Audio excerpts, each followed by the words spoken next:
ఈరోజు ప్రార్థన.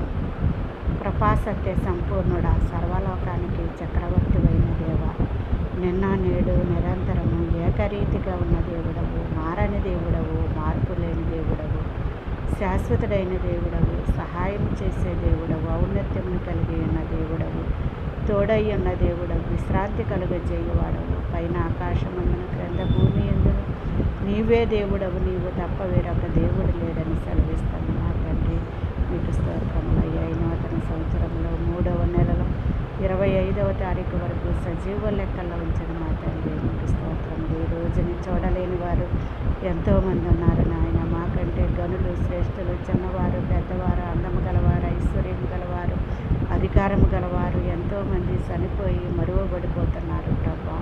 మీరు ఇచ్చిన ఉచితమైన కృపను బట్టి, ఆయుష్ను బట్టి, ఆరోగ్యమును బట్టి, స్వస్థతను బట్టి, రాకపోకల్లో కాపుదలను బట్టి, మీరు ఇచ్చిన జీవ వాయువును బట్టి, జీవ జలమును బట్టి, జీవ ఆహారమును బట్టి మేము సజీవ లెక్కల్లో ఉండి మీ పాద సన్నిధిలో కూడుకొని మిమ్మల్ని ప్రార్థించుకునే కృపనిచ్చిన దేవా, మీకే మహిమ, ఘనత, ప్రభావములు చెల్లించుకుంటూ యేసు నామంలో ఈ ప్రార్థన మీకు సమర్పించుకొని చున్నాను పరమ తండ్రి. ఆమేన్.